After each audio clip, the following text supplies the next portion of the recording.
activités des partenaires.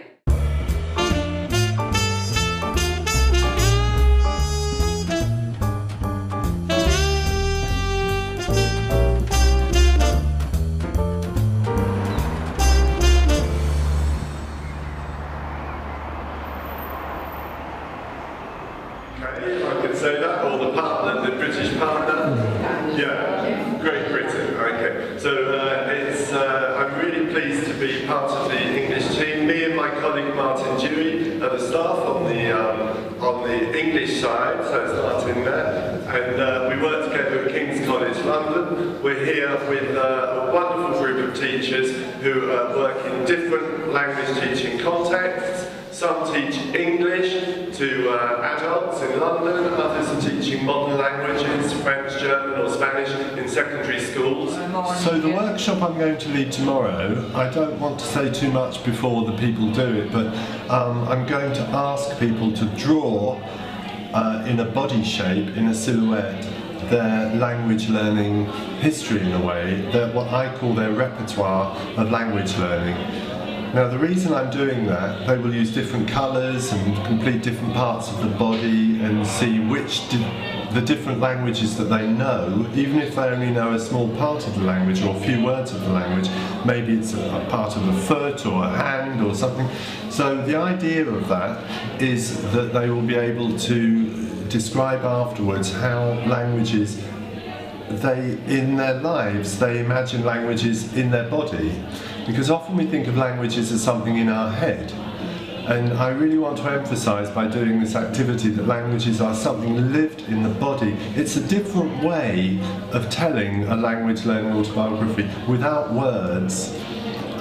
It's just a different way to imagine it. And it puts the emphasis on colour, on parts of the body. We forget sometimes that languages are not something just in the head, they're really something we carry in our body. It's much more than a game, because when I've done this before in London, and I've always said to people, include all the bits of language you know, not just the language, your mother tongue, and not just languages you've learnt in school.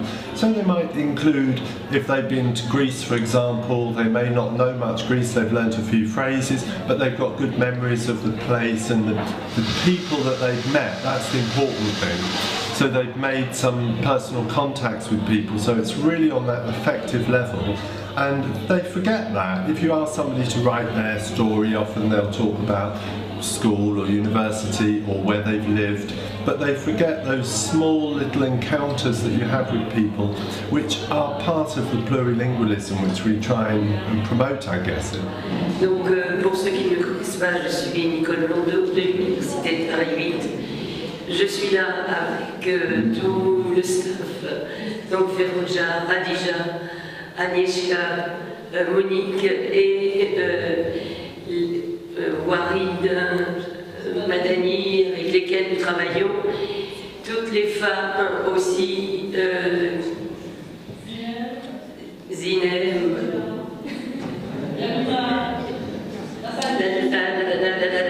etc. Tu vas animer une table ronde dans la journée de samedi. Est-ce que tu peux déjà nous parler du sujet que tu vas aborder et que tu vas animer dans cette table ronde? Tu me prends un peu au dépourvu. Je recommence. Mais non, ça va. Oui, je sais. Donc c'est écrire des autobiographies langagières dans un contexte plurilingue, dans des groupes plurilingues. Et donc effectivement ça soulève un certain nombre de questions, parce que de quel plurilinguisme parle-t-on? Si au niveau ontologique tous les plurilinguismes se valent, on sait très bien que sur le marché linguistique ils ne se valent pas tous. L'autre question, c'est écrire ces biographies. Pourquoi faire? Dans quel objectif? J'ai plus de voix, c'est affreux.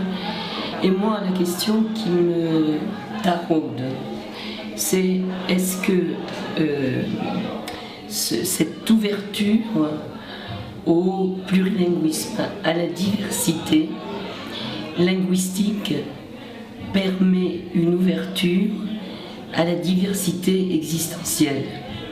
C'est-à-dire, est-ce que c'est une possibilité de lutter contre des enfermements identitaires, de lutter contre ce que Glissant appelle la racine unique, et il dit que la racine unique tue alentour. Donc, est-ce que c'est une manière de lutter contre des formes de peur de l'autre, d'ostracisme et de crispation identitaire? C'est ça, moi, qui m'intéresse surtout. C'est un aspect important, effectivement. Pour moi, c'est très important. C'est-à-dire, c'est toujours, selon moi, comment passer en fait de l'individuel au collectif. L'equipe portoghese, noi siamo molto contenti di essere qui in questa bellissima città, in questa bellissima sala, con questa bellissima equipe plurilingue et multiculturelle, c'est français, italien, et vive la diversità, la ricchezza della diversità culturelle, linguistique, voilà le français, dans le monde, in tutto il mondo. Grazie a tutti, viva Nora!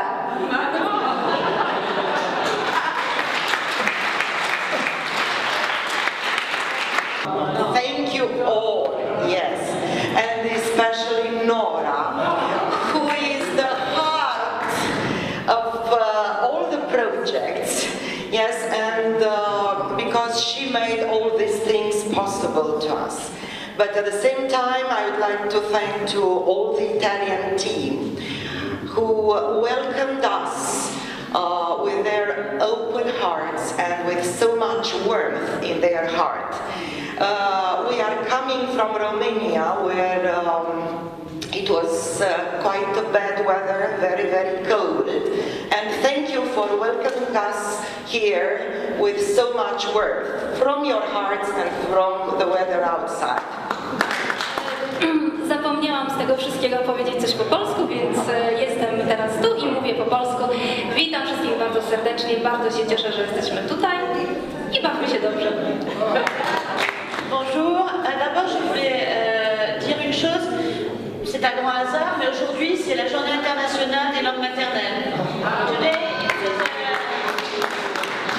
it's International Mother Tongue Day, and we are here to celebrate languages. That's wonderful. Je vais continuer en français.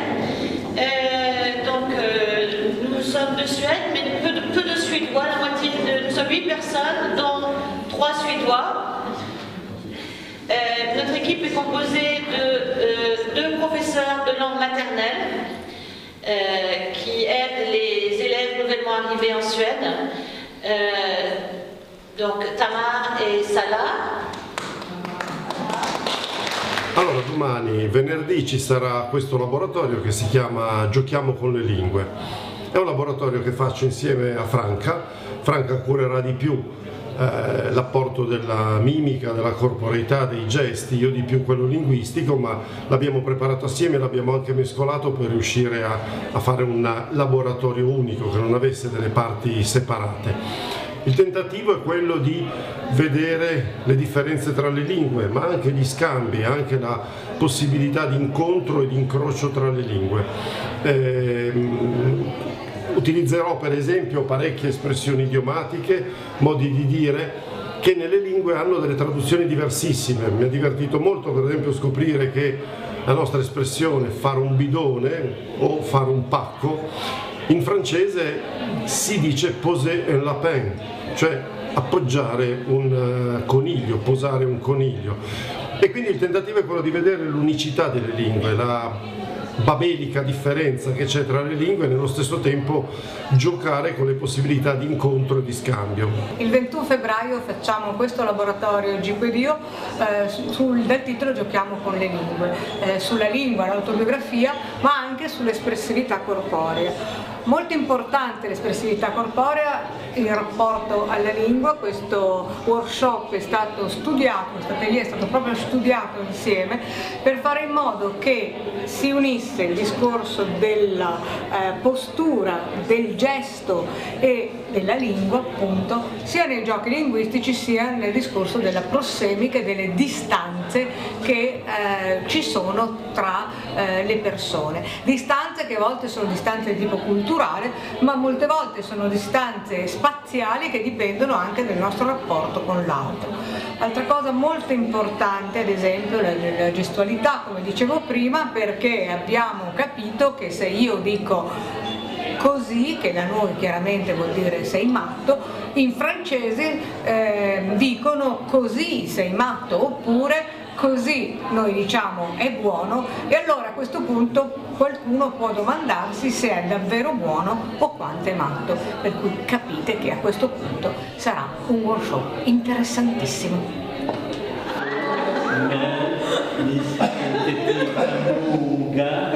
Det ska ni köpa, era män, era pojkar blir mycket glada. De blir mycket förjusterade.